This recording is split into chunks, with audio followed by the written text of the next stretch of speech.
Boa noite, pessoal. Boa noite, professor. Tudo bem? Tudo Boa beleza? noite. Boa noite. Boa noite.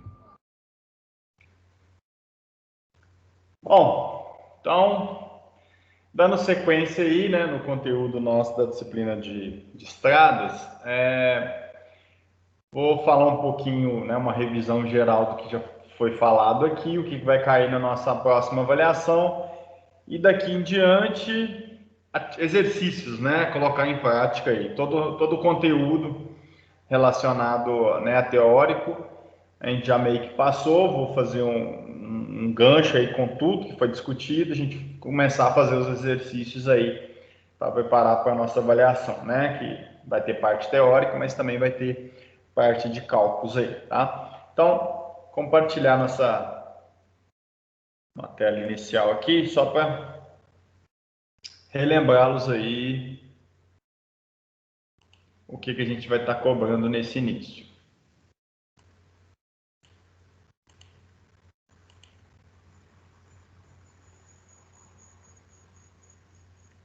Ver aqui se foi.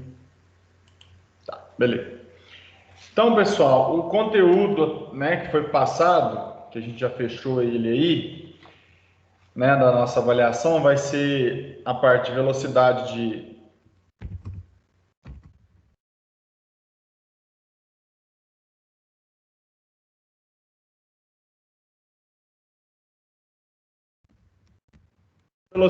parada. A gente vai utilizar bastante esse termo aí, né, para poder calcular a curva vertical, para poder dar aquela segurança. A gente vai ver que tem parâmetros mínimos, né?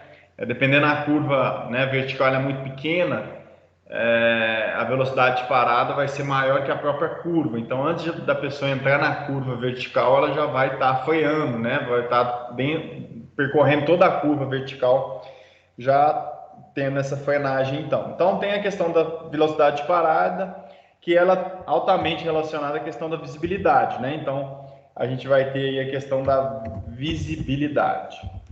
Inclusive, a gente fez um exercício calculando aí o tempo, né, que demoraria para parar, a distância também que a gente demora para poder estar, né, conseguindo né, frear aquele veículo.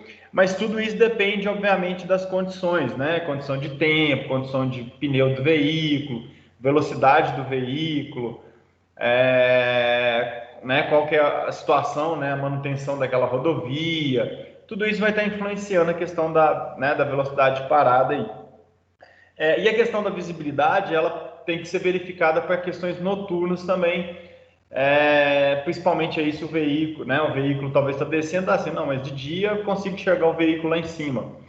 Mas à noite eu não consigo ver se for um objeto, alguma coisa do tipo. O farol tem a limitação da visibilidade. Então, por isso tem que calcular a velocidade, né, sempre, mesmo, né, para dia e para noite, tem que ser verificada a questão do farol ali, a questão da visibilidade, que é o raio de ação. A gente ainda tem um tempo, né, de 2,5 segundos para poder ter a reação. E também, além né, da reação, a gente poder, a percepção mais a nossa reação, tá? Então, tem a questão da visibilidade, a gente coloca aí como referência 2,5 segundos, tá? É o tempo que a gente demoraria para ter a percepção mais a reação. A questão da velocidade diretriz, né, e a questão do veículo de projeto.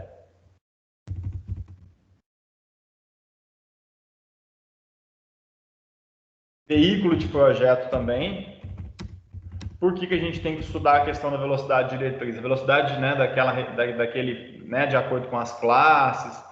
Para poder fazer todos os cálculos, eu tenho que levar em consideração a velocidade diretriz.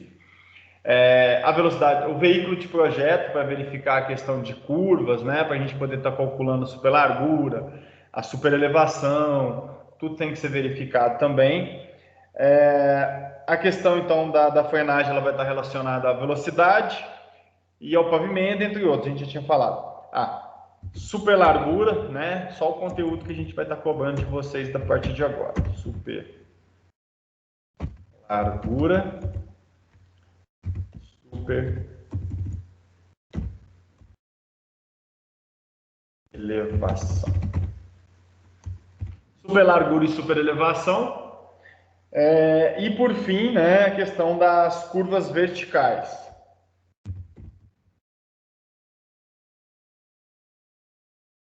Então, de forma, nossa avaliação vai ser, né, em torno dessa situação aí, onde, né, a questão de cálculo de velocidade de parada, velocidade, né, a questão da visibilidade também. A gente viu, né, a questão de estar enxergando o veículo, né, uma coisa a gente está enxergando de cima e a gente pegando a questão aqui do eixo, né, da estrada. Isso aqui, então, pessoal, né, na projeção aqui, isso aqui olhando de cima, tá? Eu não consigo verificar as curvas verticais. Eu só vou verificar as curvas verticais no momento que eu fizer aí o perfil longitudinal daquela situação. Então, tá aqui, aí eu enxergando esse cara aqui, que eu vou entender como é que é a topografia do lugar. Com a topografia do lugar, eu vou, então, conseguir aí estar gerando as minhas curvas verticais, né? Então, a curva vertical, ela vai ter esse tipo de situação aqui. E por aí vai. Então, eu tenho um número muito maior de curvas verticais do que horizontais em um projeto.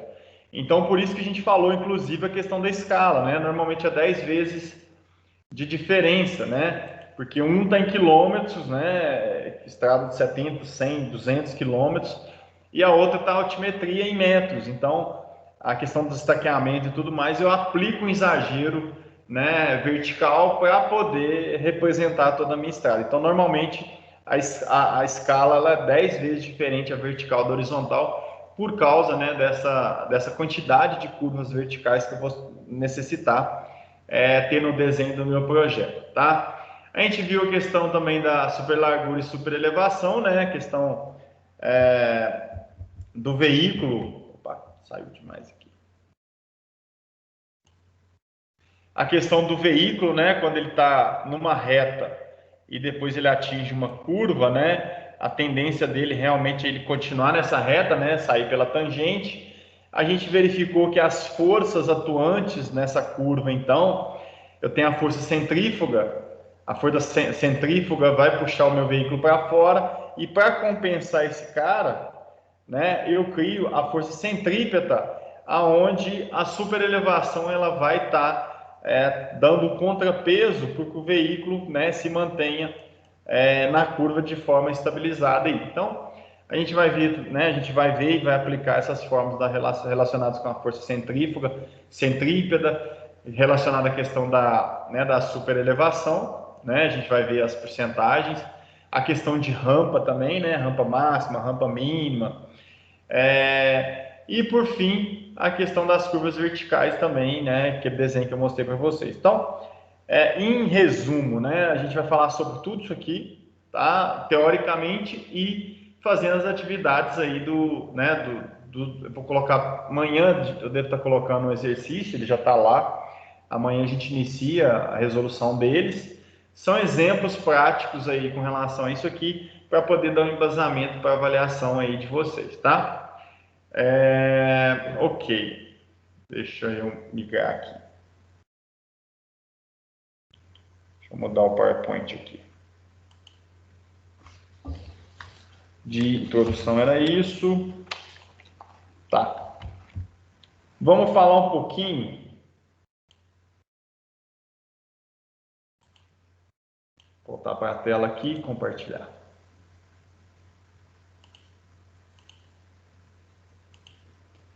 O foco da nossa aula hoje, deixa eu achar o arquivo, tá aqui. Ainda vai ser um pouquinho a questão das curvas verticais, tá?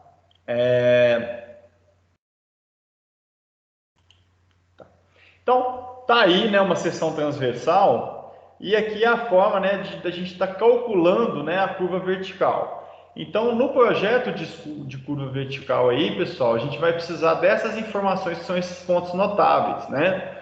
Que é a estaca, né, dos pontos aqui. Lembrando, a gente está trabalhando na curva vertical mas a projeção, ela sempre vai ser horizontal aqui, ó. Então as estacas, né, mesmo que tenha o percurso aqui é um pouco maior, né, porque eu estou trabalhando na curva, na parábola aqui, mas a projeção da estaca ela é de 20 metros na horizontal. Então eu tenho que traçar esse cara na estaca lá, jogando na horizontal. Então eu vou ter a estaca, né, que seria meu X, vou ter meu Y, que vai ser a cota, né, para poder localizar esse ponto ali no terreno lá. Então eu tenho que trabalhar com essas questões. Vai ser sempre uma projeção. As minhas estacas elas são sempre projetadas, tá? Então eu tinha aqui, por exemplo, nesse exemplo aqui, uma rampa que estava com 2%, né, positivo. Então estou subindo 2% aqui. E a partir desse momento aqui, no meu PCV, que é o meu início da curva, eu tenho aqui que a estaca vale 173 mais 10, eu vou estar iniciando então a minha curva vertical. E eu tenho aqui que o meu L, né, que seria esse comprimento, né, da minha curva horizontal, né, a curva vertical, ela vale 420 metros. Então, nessa planilha aqui, pessoal, o que a gente precisa para poder locar isso no campo, representar isso? Eu vou precisar então dessa situação, que seria saber as cotas, tá?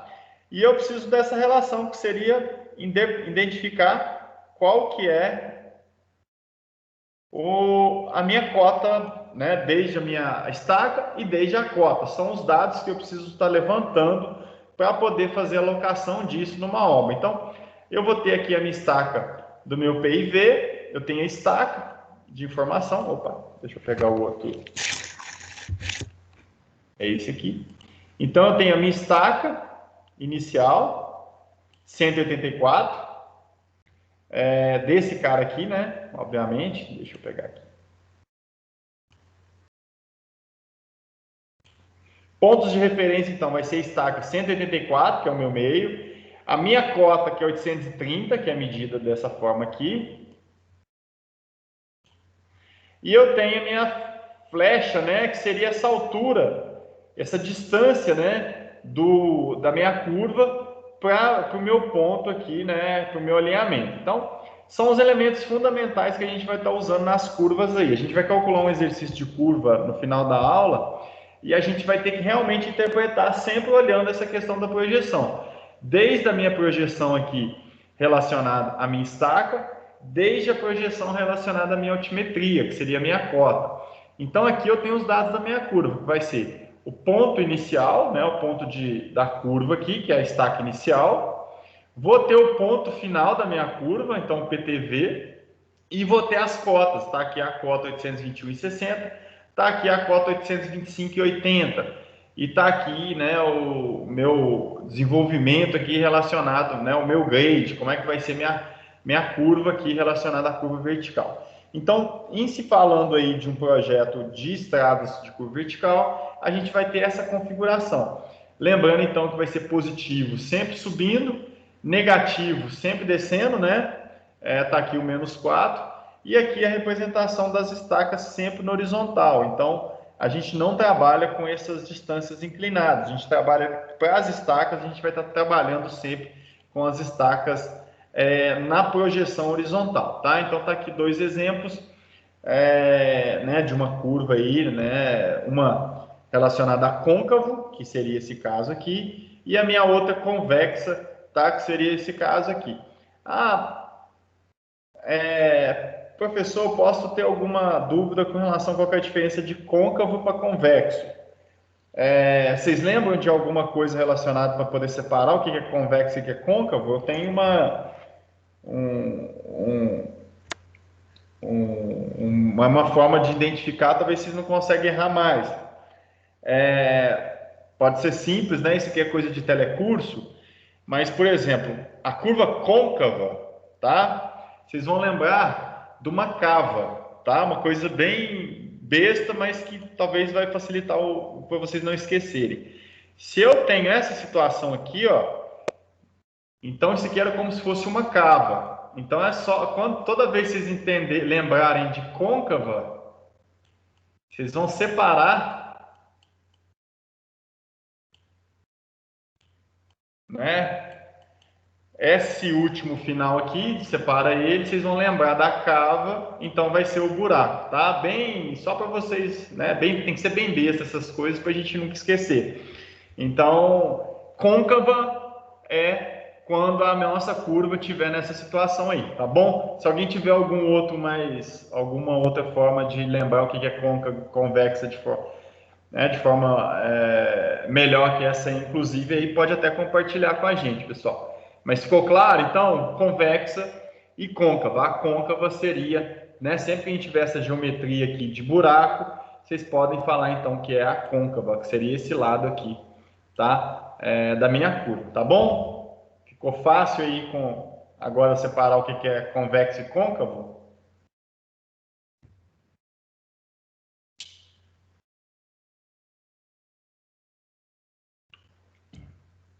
Sim, professor. Tranquilo. Beleza? Beleza, então. Valeu, gente. Então, só uma forma aí de vocês estarem lembrando dessa verificação. A estaca, então, ela é 10 vezes maior. Deixa eu ver se tinha mais alguma informação aqui com relação a esse início. Não. Essa parte aqui que a gente vai aplicar daqui a pouco. Então, tá aí a forma de representar uma seção transversal aí, seção longitudinal, relacionando a questão das curvas verticais, tá bom? Deixa eu sair agora daqui.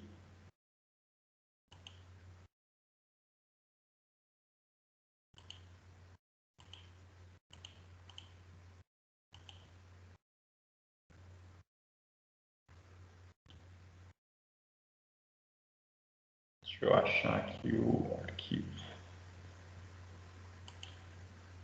Tá aqui então. Então, só para recapitular um pouquinho, a questão, então, a gente falou um pouco sobre a questão da velocidade diretriz, velocidade de operação e distância de visibilidade, tá? Com relação às fórmulas aqui, a gente sabe, então, que o DENIT estabelece as classes de projeto, né? E com relação a essas classes de projeto, a nossa velocidade de projeto, eu vou estar calculando, né, esses tempos de parada, essas distâncias e tudo mais. Então, essa tabela aqui ela vai ser útil no curso como um todo. Então, trabalhou relacionado a algum cálculo, a gente vai ter que recorrer com essa tabela aí com relação às classes de velocidade para definir qual que é a velocidade de projeto, né? Quer ver aqui a parte velocidade de operação, igual a gente comentou. A gente falou então sobre o veículo de projeto também. O veículo de projeto, né, a gente utiliza o CO, que é o caminhão e ônibus convencional, tá? Então, nas nossas estradas aí, eles vão ser calculados, na maioria das vezes, para questão desse tamanho, largura, comprimento. Então, esse é o veículo de projeto para garantir aquele giro, né, pessoal? Aquele desenvolvimento e não fica muito caro a nossa obra aí. Então, normalmente, o veículo de projeto vai ser o CO, tá? Que os órgãos aí, federais, aí, municipais, estaduais utilizam. Que é exatamente para a gente calcular, né, essa questão de ampliação da superlargura ali, para os veículos conseguirem desenvolver aquele giro, tá? E a questão da distância de visibilidade, que está totalmente afetada, que depende muito ali vai depender das condições do veículo, condições da velocidade, condições do pavimento e tudo mais, mas existem as formulazinhas lá, vai ser provavelmente uma questão de prova esse cálculo aí do tempo de parada aí de um objeto, que seria o tempo de reação, né? O D1 seria o tempo que ele está vendo o que vai acontecer, até ele acionar o freio, e o D2 é aquele deslocamento. Então, a gente sempre trabalha com essa situação. Você demora 2 segundos e meio, para poder iniciar algum tipo de reação, iniciar alguma frenagem. E isso, numa velocidade muito alta, já é muita distância percorrida. Então, isso é calculado para evitar aí, né, o tempo de percepção, para poder fazer a frenagem do veículo, tá? Tá aí o 2,5, né, que a gente chegou a comentar numa aula passada.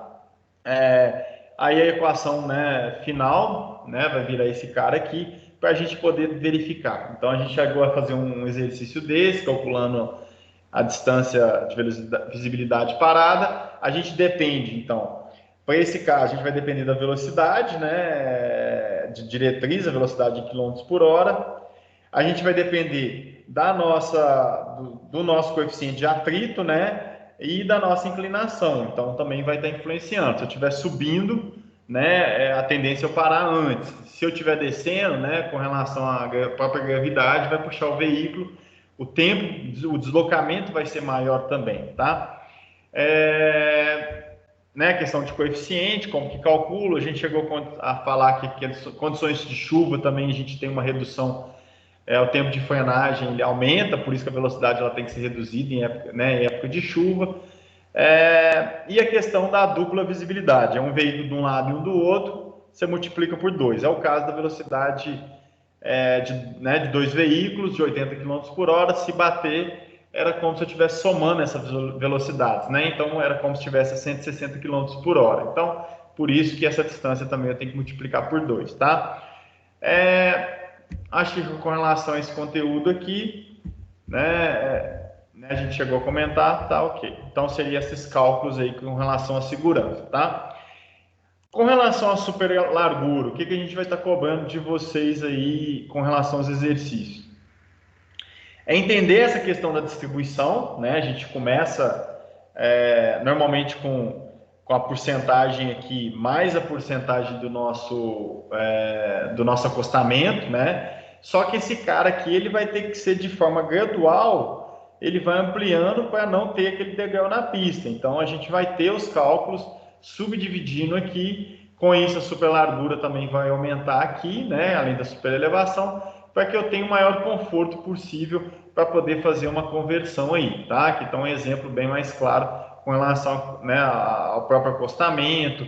Aqui ele está saindo de uma reta onde ele tem o caimento igual 2% para cada um dos lados. Vai ter um momento que ele vai ficar praticamente horizontal, depois ele está totalmente inclinado aqui. Na curva, né, é a mesma coisa, então na curva como um todo eu vou ter a mesma inclinação, né, que seria a superelevação aqui, e depois eu vou tendo a transição de forma, né, tendo essa transição de forma uniforme, até eu sair novamente, né, de forma mais reta ali na curva. Então, no final da curva.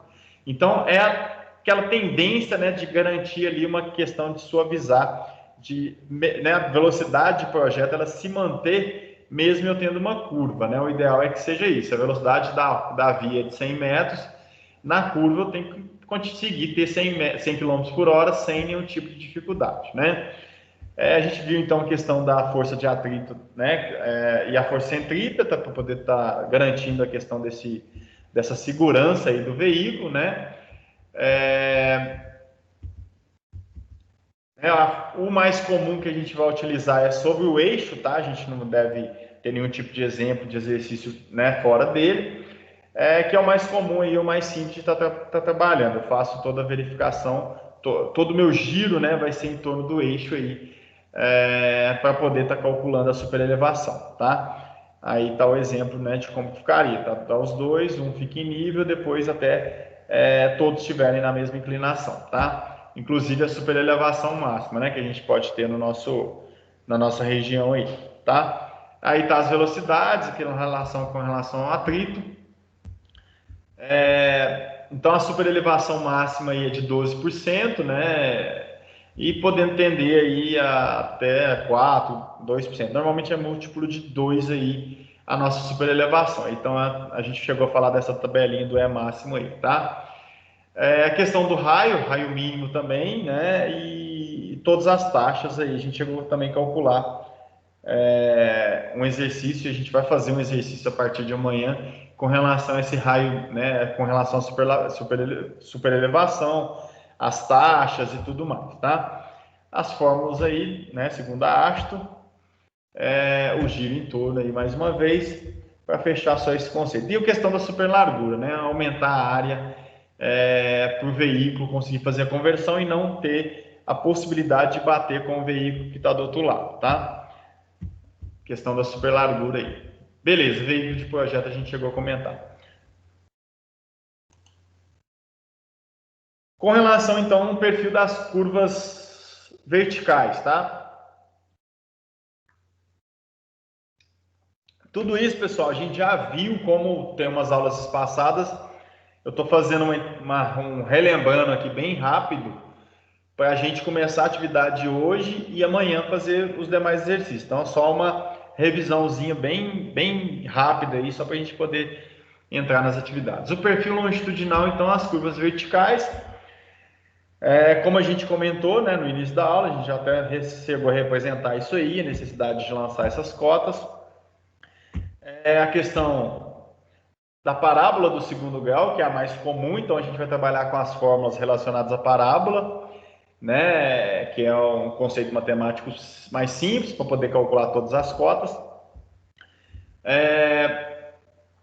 Tá aí o exemplo de como, né, o meu I está relacionado ao meu deslocamento horizontal pelo meu deslocamento vertical, tá? E com isso, então, sempre que eu quiser calcular a inclinação de alguma coisa, vai ser então a minha distância vertical, né, o meu ΔH, sobre a minha distância horizontal multiplicado por 100. Então, a inclinação da rampa, ela vai ser sempre ali, né? Isso aqui vem da teoria do triângulo retângulo, vai ser o meu ΔH sobre ΔL vezes 100. Eu vou ter a inclinação da minha rampa, tá? Uma formulazinha que a gente vai usar bastante aí.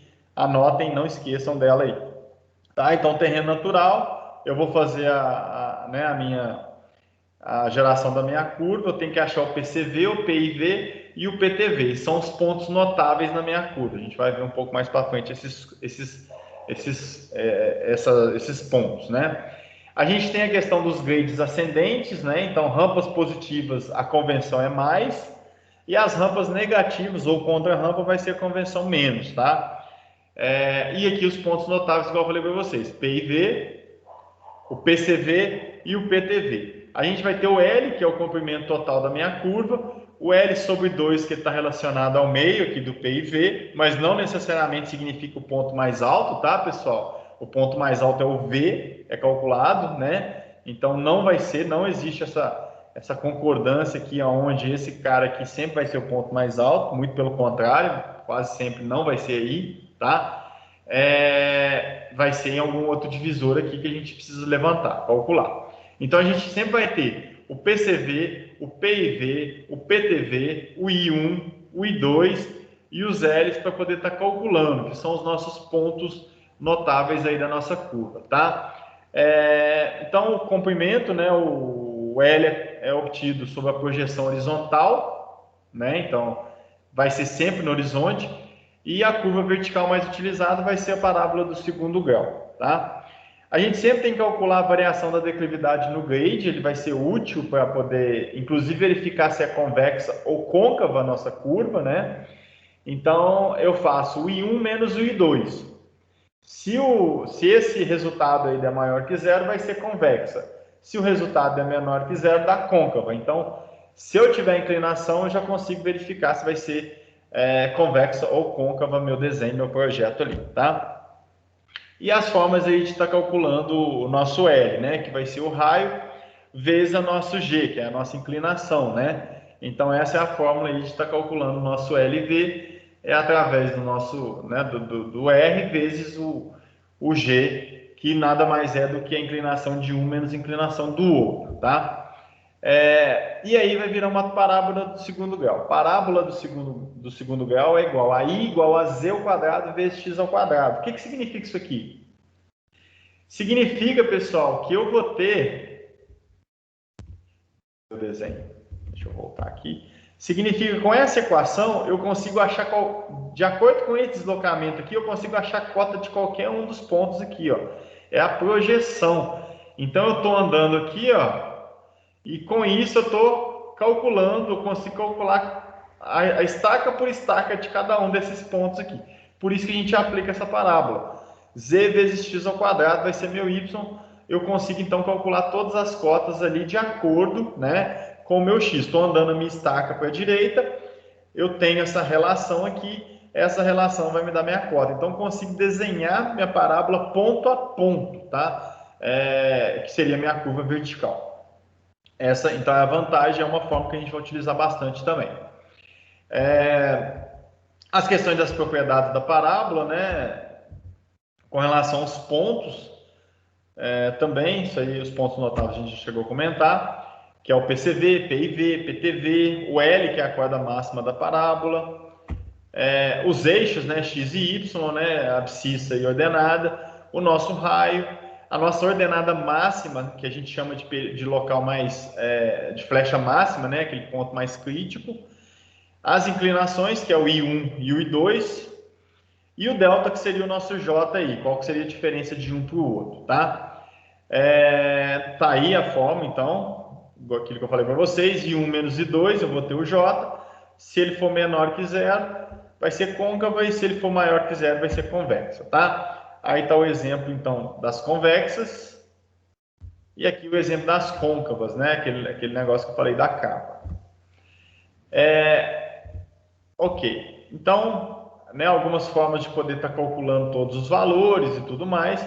Lembrando, então, que o meu V vai ser o meu ponto mais alto, né, aonde eu vou ter que calcular depois a questão, tomar um certo cuidado com relação à drenagem, né, a gente vai ver isso aí lá mais para frente, questão da drenagem, mas é um ponto notável importantíssimo aí, tá? Aqui é só mostrando, né, e trecho a trecho, essa verificação de como utilizar, de como gerar essa parábola depois, tá? A equação da parábola é só para poder chegar no nosso resultado final.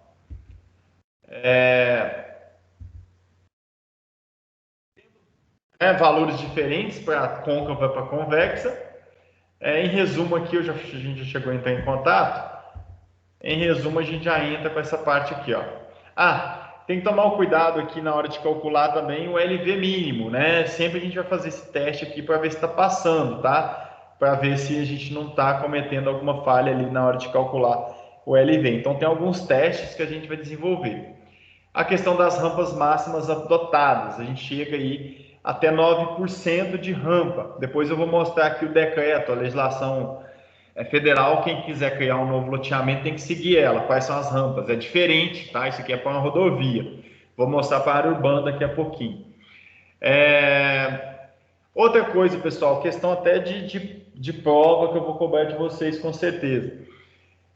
A gente nunca vai ter uma inclinação 0%, tá, na nossa pista. Nunca. Porque se eu tiver 0%, eu vou ter alagamento, eu vou ter aquaplanagem no meu terreno. Então, nos trechos onde estiver reto mesmo, estiver plano, vai ter no mínimo, né, nossa inclinação vai ser de 0,5%, para que tenha esse escoamento da água, tá? Então, se algum momento vocês entenderem, interpretarem que vai ter 0% lá, isso não corresponde, tá? Eu preciso ter uma inclinação. Essa água precisa ir embora, eu não posso ter o zero lá, tá? Tá aí, né, o exemplo que eu mostrei para vocês. Antes de entrar na sequência dos procedimentos, que aí a gente já vai fazer o exercício, eu vou falar para vocês a questão do decreto, né, a questão de legislação de rampa, tá? Em área urbana. Como que funciona a definição de área, né? Eu quero criar um loteamento novo. O que eu preciso definir no loteamento? Um loteamento, para existir, primeiramente, tem que estar em área de expansão urbana. O município tem que ter criado uma lei definindo os parâmetros né, da sua expansão urbana. Definiu. Eu tenho uma fazenda bem colada na cidade, inclusive a rua da cidade chega até minha fazenda. A minha última, né, eu tenho acesso direto. Eu vou chegar na prefeitura, então vou verificar. Se existe a lei, que lá é expansão urbana, eu posso entrar com um processo chamado diretrizes básicas para loteamento. O que seria essas diretrizes básicas para loteamento? Era como se fosse lá a informação básica de um lote que vocês pedem para poder construir uma casa. Lá vai estar falando o que vocês podem fazer no loteamento. Você tem que doar 35% de área pública, os seus lotes têm que ter no mínimo 200 metros quadrados, tem que ter 10 metros de frente, e por aí vai. Então, são as características, é a revisão da legislação que a prefeitura vai te passar. Quais são os parâmetros que ela utiliza para parcelamento do solo? Para o novo loteamento, tá? A gente está falando agora de um eixo viário em área urbana. O primeiro parâmetro, né, é o federal. O federal é a Lei 6766, que é a Lei de Loteamentos. Lei de Loteamentos 6766 de 79. ela não traz parâmetro de via, tá? Ela não vai trazer essas informações de via. Aí ela só dá a norma geral, a gente chama de norma geral porque ela fala quais são os parâmetros mínimos. No mínimo tem que ser lote 125 metros quadrados, não pode ter lote em APP e tudo, é aquele parâmetro genérico, né? Com isso, o município vai ter no seu plano diretor, na sua lei de uso e ocupação do solo, os parâmetros mais detalhados, tá? Então, assim, se o município tiver um plano diretor viário, ele vai ter lá todas as informações de largura de via, de rampa máxima de via, essas informações básicas aí com relação. Mas 90% dos municípios não tem essa relação, não tem talvez essa legislação relacionada à parte técnica de viário. Aí, por exemplo, a gente que trabalha na região metropolitana, a gente tem, inclusive, o loteamento, o parcelamento, ele precisa de ter uma anuência prévia, como se fosse uma anuência do Estado. O Estado não é uma aprovação, é só um ok. E para dar esse ok, ele criou uma legislação, que é o decreto aí 44646, que define alguns parâmetros, tá? Para loteamento e também, inclusive, para largura de via, rampa de via, né? E tudo mais. Então, ele traz algumas informações aí também. Então, quando a gente está em região metropolitana aqui, a gente vai pedir as diretrizes municipais e vai pedir as diretrizes metropolitanas. O que seriam essas diretrizes metropolitanas? Seria um resumo da legislação estadual que atende nessa região. Então aqui, né, essa lei ela fala sobre a parte de loteamento, traz a questão do loteamento e tudo mais, questão de preservação, quais são os documentos, os projetos necessários, né, para poder aprovar um loteamento, né, aqui tá, ó, planta baixa, curvas de nível, indicação de recursos hídricos, arruamentos, localização das vias de comunicação, são as coisas básicas que a pessoa tem que apresentar, né? Para poder depois aprovar o projeto. Aí, vamos lá na parte onde que fala a questão das rampas, tá? Aí vem os anexos. Os anexos aqui falam o que seria, né? A convenção de via arterial, via coletora, via local, via de pedestre e ciclovia. E aqui vem o quadro com relação à porcentagem máxima permissível de rampa, tá? Então, podem verificar aqui que uma pista, vamos dizer assim, uma local principal, né, que tem que ter no mínimo 17 metros de largura, ela vai ter, então, né, questão com, né, passeios laterais de 3 metros, largura mínima de estacionamento de 2,5 e a largura mínima por faixa de 3 metros. Então, nessa aqui que eu estou pegando, que é um local principal, eu tenho que ter duas faixas de 3 metros de cada lado, né? E vou ter duas faixas de estacionamento. Estacionamento já pode ser 2,5. E os passeios de 3 metros, fechando meu 19, 17 aqui. A rampa máxima, né, para esse caso aqui, ela me dá a rampa máxima, a rampa mínima, inclusive, que é 0,5%, igual comentei com vocês. A gente não deve ter nenhuma situação onde a rampa é zero, tá? A gente vai ter realmente plano, tem que ter um caimento para algum lugar, a drenagem, a água tem que ir embora. Mas a gente tem a rampa máxima permitida. Podemos verificar aqui que alguns casos, né, que a gente falou lá em estrada, que, né, em projeto rodoviário, que a tendência é ter no máximo 9%, né, de rampa.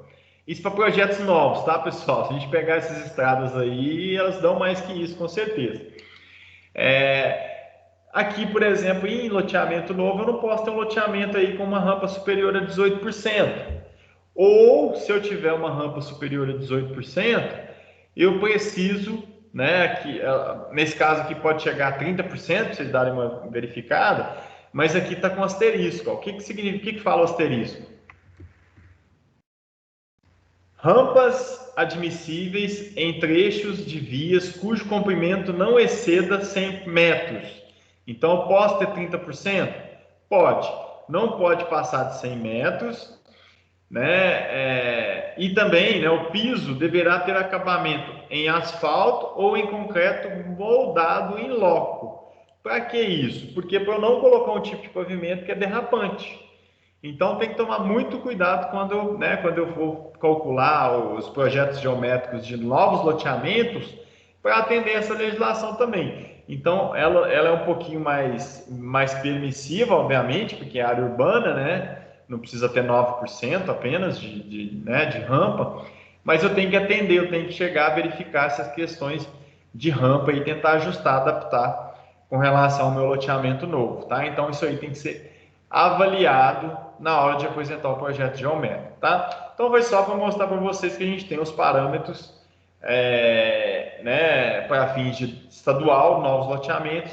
Esses parâmetros aqui servem como referência caso o município não tenha alguma coisa melhor que isso, tá? Na maioria dos municípios realmente não vai ter, tá? Ok? Então,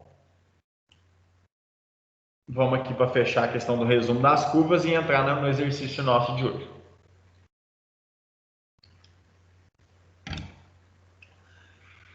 Esse, pessoal, é o perfil, então, olha só como é que a gente representa, como é que a gente desenha o projeto. Aqui está o meu perfil longitudinal e aqui está mostrando para a gente a questão das curvas. Olha só, aqui está olhando então de lado e aqui está me falando como é que é a situação das curvas horizontais. Aqui as curvas horizontais e aqui as curvas verticais. Tudo no mesmo slide, na mesma apresentação.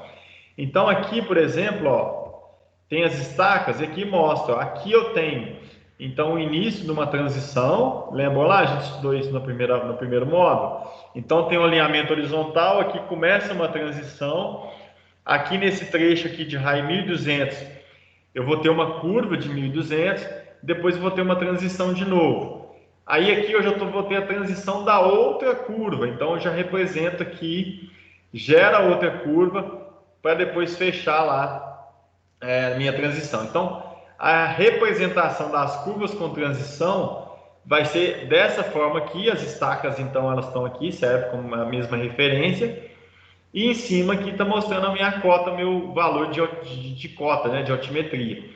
Então aqui representa a questão das curvas, né, a questão da curva horizontal, e aqui a questão da curva vertical, tá? É a forma de estar representando ali né, esse tipo de projeto aí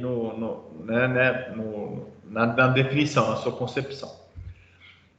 Aí a gente chegou a falar sobre esses pontos notáveis, como que calcula, né, a questão dos pontos notáveis também, aonde eu tenho que, então assim, até bem simples, né, a gente precisa exatamente das propriedades aqui,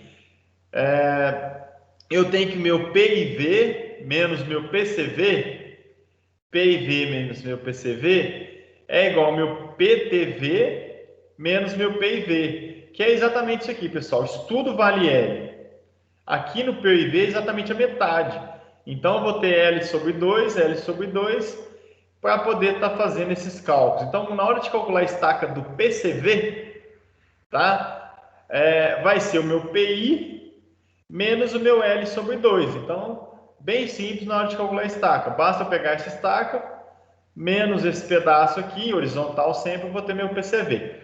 E para calcular as outras estacas, né, que é a questão com relação à declividade, isso aqui, ó, menos I vezes LV sobre 2, eu estou calculando aquela questão da inclinação, que é a questão da cota, tá? Então, para fechar a estaca do PTV, vai ser o PIV mais L sobre 2. Então, calculei a estaca do PCV e estaca do PTV. Estou falando aqui, então, a questão do X, tá? Calcular essa estaca e calcular essa estaca. Então, basta ter sempre essa orientação horizontal.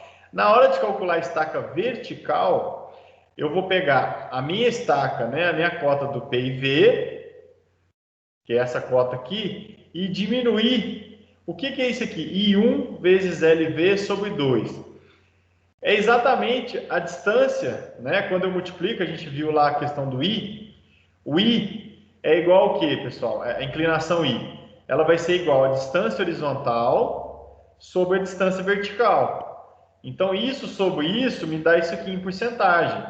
Então, se eu quiser saber, por exemplo, esse valor aqui, ó, que é a altimetria aqui, ó, eu vou então só trocar, só inverter essa função aqui para poder chegar nesse ΔH aqui. Então o ΔH ele vai ser dado por essa fórmula aqui, I vezes LV sobre 2. Então com isso eu consigo calcular a cota desse cara, calculei a cota desse cara, eu consigo calcular essa cota desse outro cara, que seria esse H, essa diferença de nível aqui, tá? A gente vai fazendo exercício esses cálculos aí para facilitar o entendimento, tá? Aqui então está um resumo, né, de como que faz os cálculos. A minha cota inicial PCV vai ser 0 e 0, então eu chamo esse cara de 0 e 0, por exemplo, e consigo calcular todas as cotas do PTV, PIV, UMM e o V, que são, né, as unidades, em achar o X e achar o Y aí, tá? Então, como eu falei, a questão das curvas verticais convexas, né, a gente sempre tem que trabalhar, aí está a fórmula de como calcular o nosso LV, né, através do módulo, tá? Esse aqui é o módulo da nossa inclinação, né, vezes DF sobre 4,04, isso para convexas, que é diferente a nossa fórmula das quando a gente fala em côncavas, é diferente das convexas, a forma vai mudar. Em resumo, está aqui, ó. Então, nosso LV para convexa, né, vai ser através dessa fórmula, e o nosso para côncava vai ser através dessa fórmula aí. E o nosso mínimo absoluto de LV vai ser 0,6 vezes veículo de projeto. É só para poder realmente ver se isso aqui vai atender. E normalmente a gente joga isso com um valor inteiro, tá? Uma estaca inteira para não dar nenhum tipo de dor de cabeça. Então, em resumo, né, isso aqui é a forma de estar podendo estar fazendo esses cálculos aí. Então, vamos lá fazer o exercício. Para fazer o exercício, qual que é o procedimento? A gente vai aplicar esse procedimento aqui no exercício. A gente vai calcular a diferença, né, o J, que seria a diferença de rampas, né? E para definir se é côncava ou convexa. Depois a gente vai calcular o L mínimo através dessa fórmula, 100 vezes J vezes K, aonde o K ele vai ser diferente para côncava e para convexa, tá? Então, por isso a gente tem que verificar se é convexa ou se é côncava na hora de calcular aqui. Depois a gente vai definir aí depois de definido o K, a gente vai definir o nosso L, o nosso E e o nosso raio ali para poder estar trabalhando depois, para poder chegar, né? O objetivo nosso é chegar nesse valor aqui, ó, que é a expressão da parábola. Que nem eu falei para vocês, eu preciso da parábola para poder calcular a cota em qualquer um dos pontos. Isso aqui é uma função. Então, à medida que eu vou entrando com a informação da estaca, eu vou tendo ali... Deixa eu colocar aqui, peraí, aqui. Então, a partir do momento que eu tenho essa função, eu tenho Z, que ele vai ser calculado, 4 vezes E sobre L sobre 2, vezes X ao quadrado. Eu vou entrando aqui, ó, 1, 2, 3, 4, eu vou obtendo um valor para o meu Y. Então, minha cota, eu consigo calcular a cota em todos os pontos ali do meu gráfico, tá? Então, é por isso que essa simplicidade de poder estar calculando as curvas verticais. E depois eu calculo o PCV, o PTV e o PIV daquele jeito que eu falei para vocês. É só somar L sobre 2 ou reduzir L sobre 2 para poder estar calculando os exercícios, tá bom? Então, em si, né, módulo da segunda prova é isso aí, tá? A parte teórica como um todo. Vamos fazer um exercício aqui para fechar essa parte aqui dessa sequência aqui de curva vertical. Vamos lá.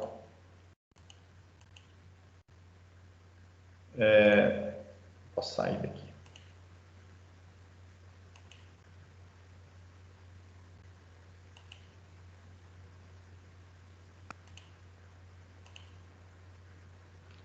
Então, vamos lá.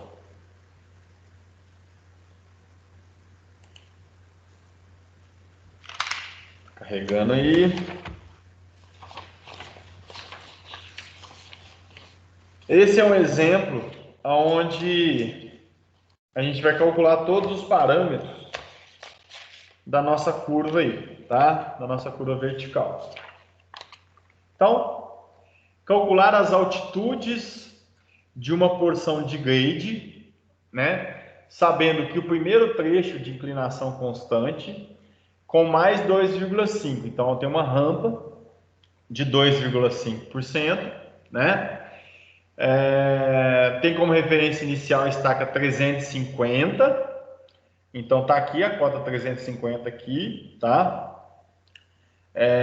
A nossa estaca e a cota 645,37. Então, eu tenho esse valor dessa cota aqui no vertical. E eu sei que ela termina na cota 357, então é aqui onde eu vou ter a divisão entre uma rampa para outra, né, nesse caso aqui, e com o valor aqui relacionado à estaca, que é a 357.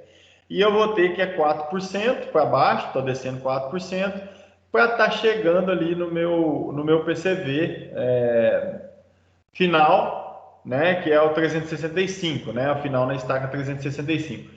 Então, o que ele pede? Ele quer que eu calculo tudo aqui, quer que eu calculo o PIV, o PCV, eu quero calcular todas as estacas, quero calcular a inclinação aqui, né, a diferença de inclinação, quero saber se é côncava ou convexa, realizar todos os cálculos que a gente desenvolveu lá, tá? Então, assim, a primeira coisa, eu vou ver a questão da estaca total, né, a distância total desse cara como um todo. A gente tem, então, do 350 até o 365. Não significa que a minha curva vertical ela vai ser isso tudo, não, tá, pessoal? Isso aqui, ó, é igual quando a gente fez a curva vertical. Isso aqui é só um pedacinho. A curva ela pode começar em algum outro ponto aqui, ó. A gente vai calcular isso agora. Tem que chegar nesse valor. Então, a primeira coisa é calcular quanto que é a distância total desse cara aqui, ó. Tá? Do 350 até o 365, tá? Qual que é a distância total aí, pessoal? Como é que calcula essa distância toda aqui?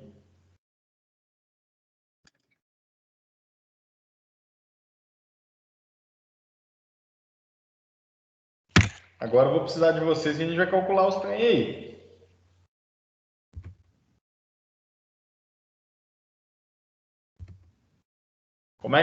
Qual que é o valor total, tá? Desse trecho que eu coloquei para vocês aí. Como que calcula isso tudo aqui?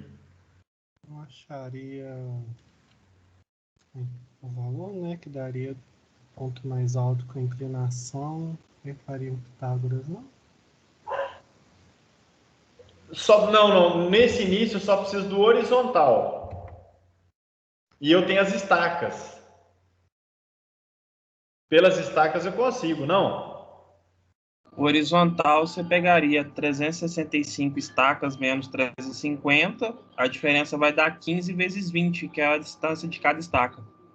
Perfeito, exatamente. Então, consigo então calcular, né, o tamanho total desse cara aqui. Deixa eu pegar a cor diferente aqui. Obrigado. Então, quanto que a gente vai ter aqui de distância? Qual que é a distância total desse cara aqui, ó? 300 metros. Perfeito, 300 metros. E qual que é a distância, né, total?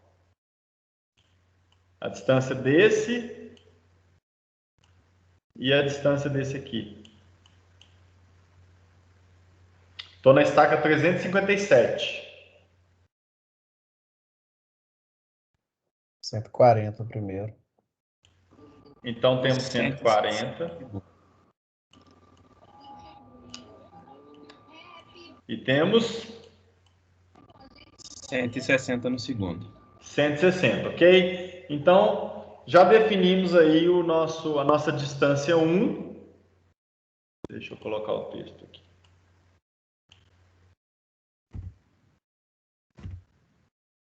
A distância 1 vai ser 140 metros. E a distância 2 vai ser 60 metros. Ok. Agora vamos calcular a diferença de nível, né? O que eu cheguei a mostrar para vocês? Como é que calcula a inclinação, nosso I, a fórmula do I? Vou colocar aqui que o I... ΔH sobre ΔL, V100. Isso, obrigado, Flávio. ΔH sobre ΔL, né? Isso em porcentagem aí. Então, eu estou querendo ΔH agora, não é isso, pessoal? Eu não quero ΔH, por exemplo, daqui para cá, depois eu quero ΔH daqui para lá, tá?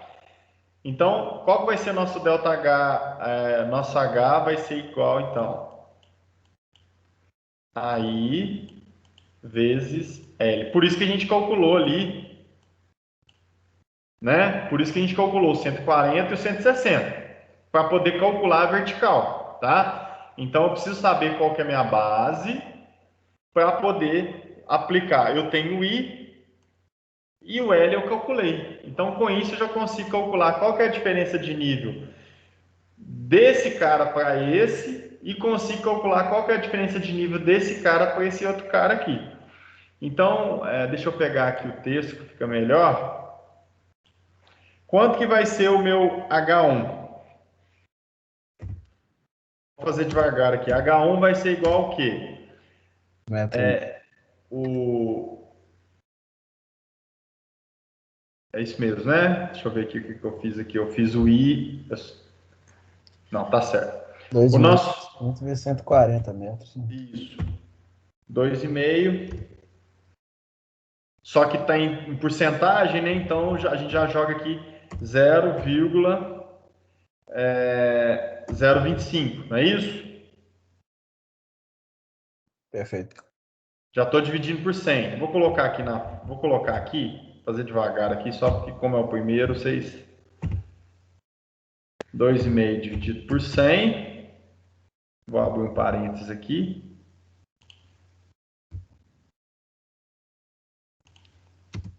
Vezes o meu L, que eu calculei, que a gente calculou aí, que é 140. Confere, pessoal? Quanto que dá esse cálculo aí? 3,5 metros. 3,5 metros. Obrigado, Flávio. Então, o que significa 3,5 metros aqui? Significa que aqui, ó,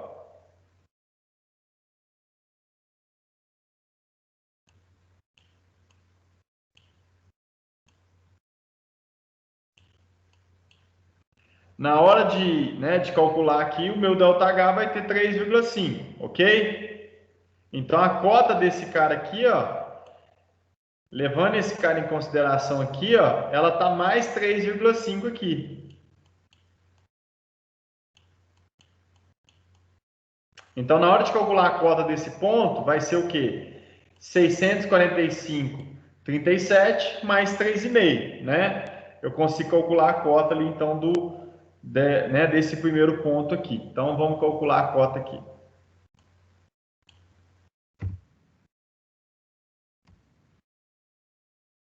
(645,37) mais 3,5. Ok? Que vai dar quanto?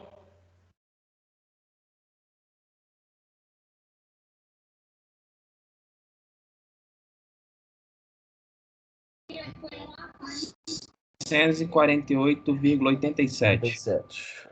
Ótimo, obrigado. Ficou claro isso aqui, pessoal? Por que eu estou calculando? Eu calculei a cota desse ponto aqui agora. Acabei de calcular essa cota aqui, ó. Ela vale 648,87. Por quê? Ela é a cota desse cara saindo daqui, né? Mais a diferença de nível. A diferença de nível a gente calculou que é esse ΔH aqui, ó, esse cara subindo, que é 3,5. Então, eu cheguei nesse cara aqui. Beleza? Podemos passar para a próxima? Ok. Então, vamos calcular o H2. O H2 vai ser a mesma ideia, né? Eu preciso, então, da distância e da porcentagem, né? Que está inclusive negativa. Então, eu vou colocar aqui, ó, menos 4 dividido por 100, né? Porque 4%, tá? Então, deixa eu colocar aqui. Esse cara por 160, tá? A gente já está calculando a cota final ali daquele cara.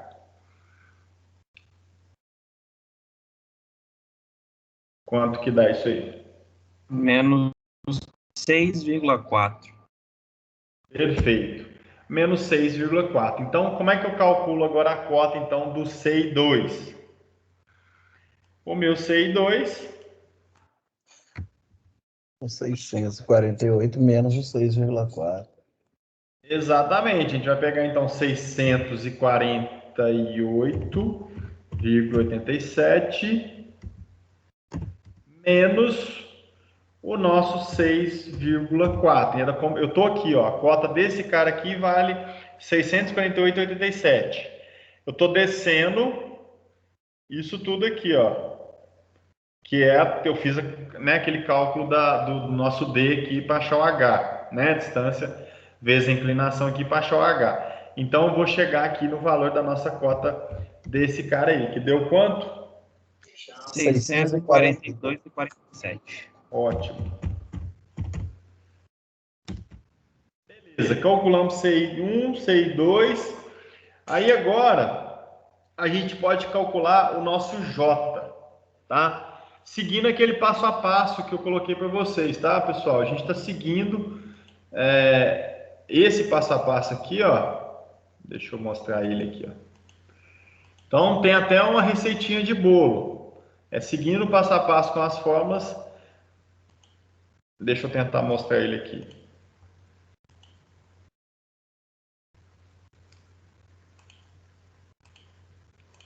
Então, tem um procedimento para poder estar calculando. Tá no PDF.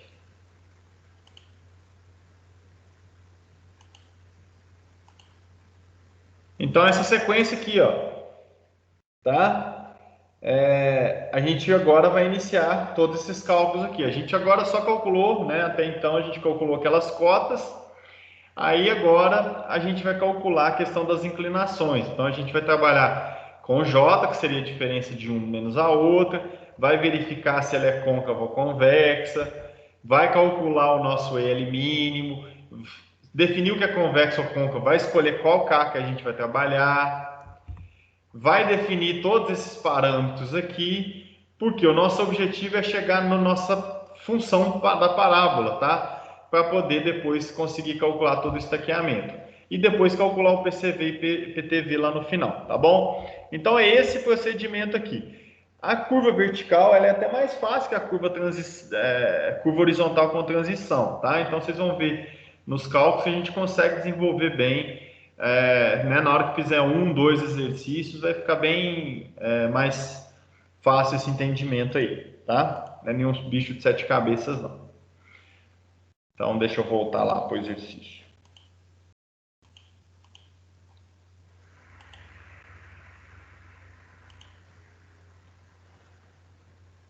Então, deixa eu expandir para cá. Então, com isso, calculamos C1, calculamos C2, já tem umas cotas aí. A gente vai calcular o nosso J. Deixa eu pegar o texto aqui. O J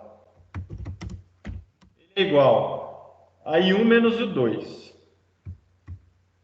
I1 menos I2. Que vai ser igual ao quê? 2,5, né? Menos...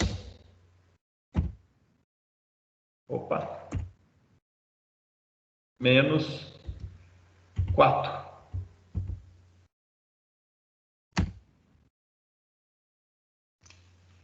Menos 2,5 menos 4. Ok.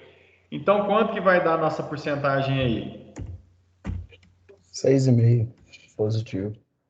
6,5. Isso em porcentagem. Na hora de calcular o J, a gente vai trabalhar com o J dividido por 100%. Então, já é bom, interessante nessa hora aqui, já fazer isso aqui, ó. Tá? Só para vocês lembrarem que o J, na hora de aplicar nas outras formas, ele já vai estar com o valorzinho dele lá, que é 0,065, tá? Então, só para tomar esse certo cuidado aí, 0,065 na hora de aplicar as demais formas. Então, esse J deu positivo, né? Ele é maior que zero. Se ele é maior que zero,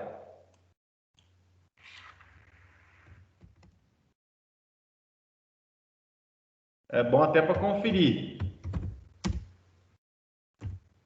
Significa que é convexa. Então, tranquilo. Sabemos que ela é convexa mesmo. Então, tá. Passamos no teste do J. Agora a gente vai calcular o K.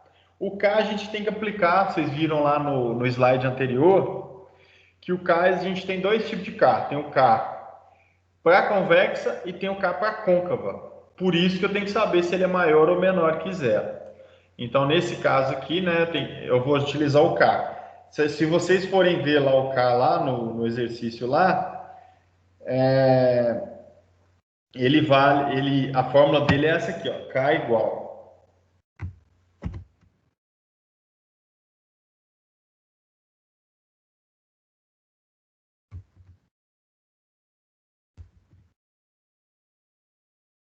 né, a distância de parada, né, dividido por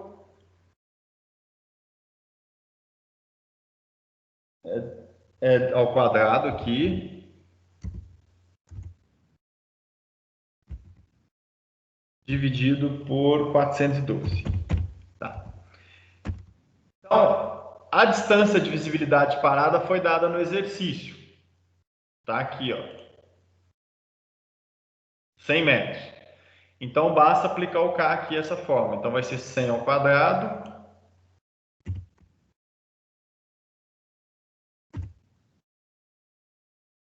dividido por 412, ok?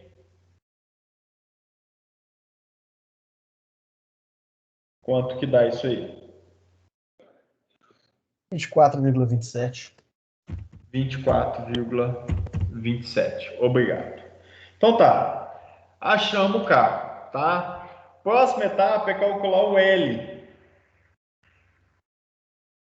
Estava na formulazinha que eu mostrei no slide anterior.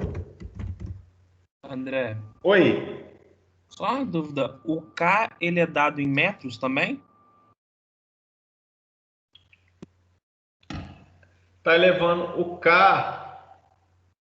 Deixa eu ver aqui qual que é a unidade que ele sai. Se ele sai o 100 entra ao quadrado. Não sei se esse 412 já é convertido. Se ele já é convertido. Qual que é a unidade dele? Deixa eu ver aqui se aqui mostra. Eu não sei se esse 412 já faz a conversão. Sei que eu não estou lembrado.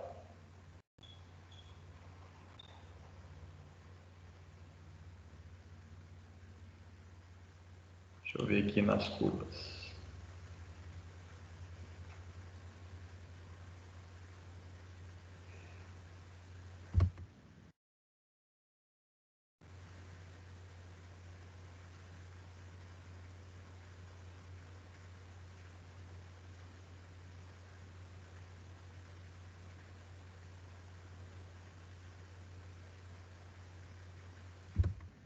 Não, depois eu dou uma conferida qual que é, se esse 412 aqui já é algum tipo de conversão dele, tá? A princípio, vou ter que verificar, tá? Beleza? Eu vou dar uma conferida e depois falo qual que é a unidade dele. Não, beleza. Porque a princípio a gente trabalha com ele sem unidade. Vocês têm que colocar alguma unidade aqui, tá? Cálculo do L, então. O L vai ser igual ao R vezes J, que é o raio vezes o nosso J.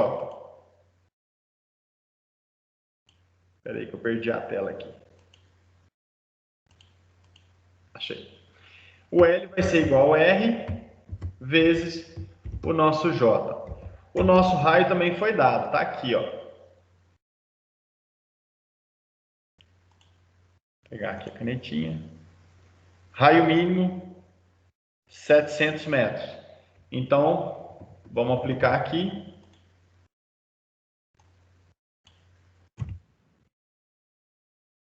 700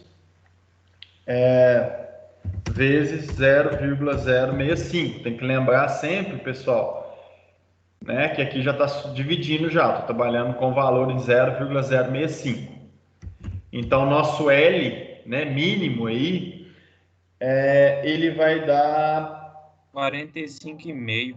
ótimo, 45,5 metros.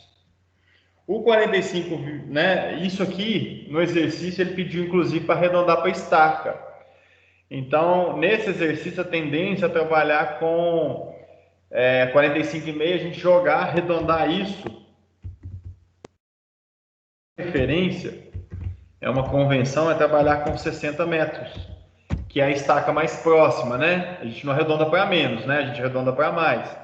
Então, o nosso L mínimo seria 45, mas a gente vai preferir aqui trabalhar com 60, né? Só para poder gerar esse cálculo aí, tá? Só que a gente tem que conferir agora o nosso outro L mínimo, que é aquele que eu mostrei para vocês, que no final ele vai jogar, né, a questão das estacas aqui. A outra fórmula do L mínimo, então sempre tem que validar, tá? Tem que pegar as duas estacas para poder estar validando aí. O outro fala que o L mínimo é igual, tá? A fórmula L a gente tem que sempre pegar a mais restritiva. O L mínimo é igual a 100 vezes J vezes K. Vai ser igual. O nosso 100 já está lá. O nosso J, 0,065. E o nosso K, ele vale 24,27.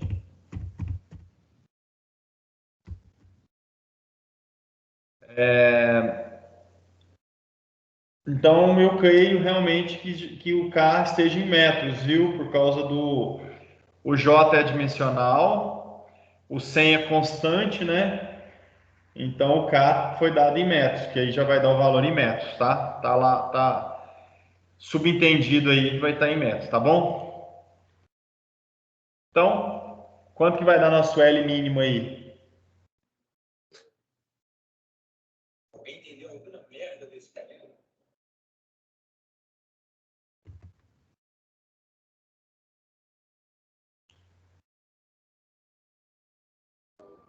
157,76. Ótimo, obrigado. 157,76. Tá bom. Então, 157,76. Qual que é o valor de estaca mais próximo do 157,76? 160. Então, vamos trabalhar com esse caso aqui com 160 metros de L, né? Interessante, então. Se a gente vai trabalhar com 160,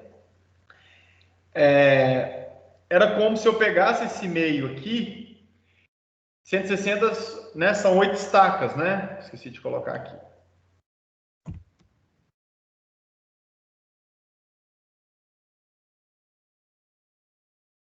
Se são 8 estacas e eu estou aqui no meio, eu vou jogar o quê? 4 estacas para cada lado. Não é isso? Então vamos jogar aqui, ó. 1, 2, 3, 4.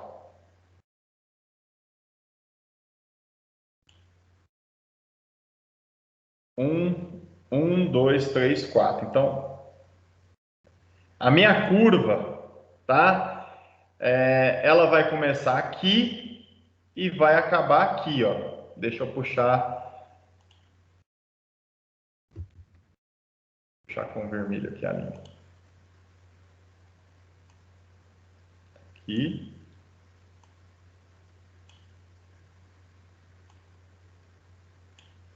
Então é isso, o meu L sobre 2 vai ser 80, não é isso? O meu L total vai ser 160 e a minha cura ela vai ter isso aqui, ó. Alguma coisa desse tipo aqui, ok? Então a gente já calculou aí, né, com relação ao nosso L, né? O nosso L padrão vai ser 160 para esse exercício, tá bom? Até aí tudo bem, pessoal? Tranquilo, professor. Beleza. Então a gente já tem aqui as estacas, já tem o início e o final, inclusive depois eu consigo calcular aqui até a cota dele, através da mesma formulazinha que a gente fez no início, a gente consegue calcular. A gente tem inclinação, a gente tem altura, a gente consegue calcular a cota desse cara. A gente tem inclinação, tem aqui e consegue achar a altura, então consegue calcular. Então a gente vai, depois a gente consegue calcular o P. Nesse caso aqui, do jeito que está aqui, a gente já consegue calcular a cota do PIV, do PCV, do PTV e já consegue, por exemplo, ter essas duas saídas de cota aqui, elas já estão nítidas aqui, tá? Agora, para complementar, a gente vai calcular aquelas outras unidades lá que foram solicitadas para a gente chegar no nossa equação, né? Que seria a nossa parábola. Nessa equação, a gente trabalha com a calcula ordenada máxima, tá? Que vai ser o nosso E. Nosso E, ele vale módulo de J. Deixa eu ver como é que eu coloco o módulo aqui. Módulo de J. Tá? Está naquele formulário lá. Vezes o L. Isso aqui dividido por 8, tá? Então, calculando isso aí, vai ser 0,065 vezes 160 dividido por 8, tá? Vai ser nossa ordenada máxima, seria essa distância, né, da nossa curva até o nosso ponto ali, tá? Nossa ordenada. Qual que vai dar esse valor aí, pessoal? 1,3 metros. Ok. Agora a gente calcula a gente tem que trabalhar com a parábola. A nossa parábola, ela chama y é igual z vezes x ao quadrado. Isso aqui é a equação geral da nossa parábola, tá? Opa. Então vamos lá, vamos calcular os demais valores aí. Como é que calcula o z?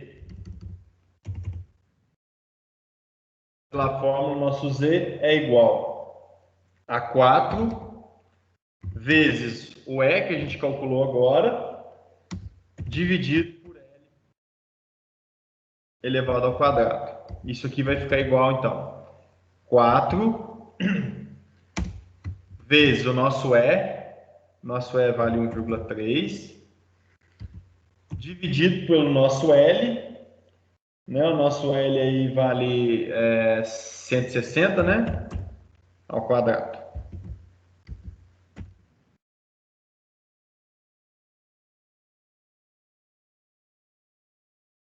Então, quanto que deu nosso Z aí?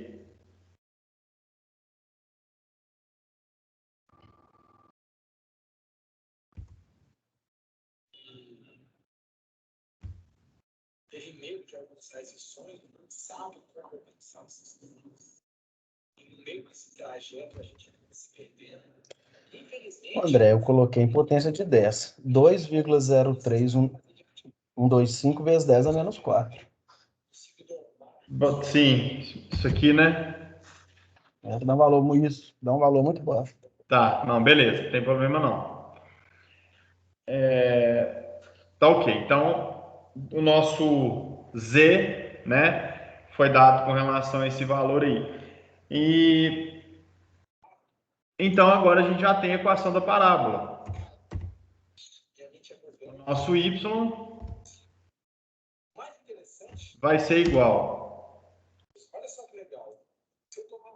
Aí, como a gente está trabalhando com uma curva,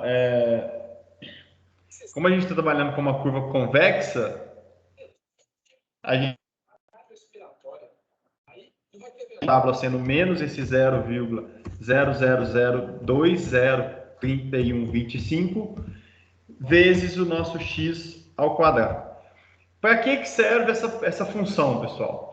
Lá talvez na aula da semana que vem, a gente vai pegar essa função, a gente pode jogar, por exemplo, na planilha de Excel, e você vai jogando as estacas aqui, ó, tipo 5, aí você vai achar a cota, 10, aí você vai achar a cota, então 20, você vai achando todas essas cotas, então eu consigo, através do horizontal, eu consigo calcular o vertical, então eu consigo lançar todos os pontos da minha curva vertical, então o objetivo dessa parábola é exatamente eu representar isso tudo aqui, ó. Então, qualquer unidade que eu entrar, eu vou entrar com X, vou chamar aqui de 0. Vou entrar com 20, eu acho essa cota aqui. Vou entrar com 40, eu vou achar essa altura aqui, tá? Então, eu vou trabalhando com todas as cotas. Então, eu considero esse cara como sendo 00, esse carinha aqui. E esse carinha sendo 00, eu consigo calcular todas as alturas desses outros caras aqui. Depois eu só pego a cota dele de referência e somo com os demais. Eu consigo lançar todo o meu desenho de forma, vamos dizer assim, se fosse para lançar de forma manual, eu faria essa curva aqui desse jeito, tá? Utilizando a nossa equação da parábola, tá bom? Ok até aí? Ok, André. E por fim, né, a questão, vamos calcular nosso PCV e nosso PIV e PTV, que também está bem simples aí, né? A gente já até, né, já tá na cara aí com relação ao cálculo, né? A gente já tinha achado o nosso PCV, que é o 353, né, pessoal? A gente já tinha, como a gente jogou 4 estacas para cá e 4 estacas para cá, o 357, né, menos o L2, né, que é a metade aqui, caiu no 353. Então, nosso PCV aqui, ó, vai ser igual ao nosso 353.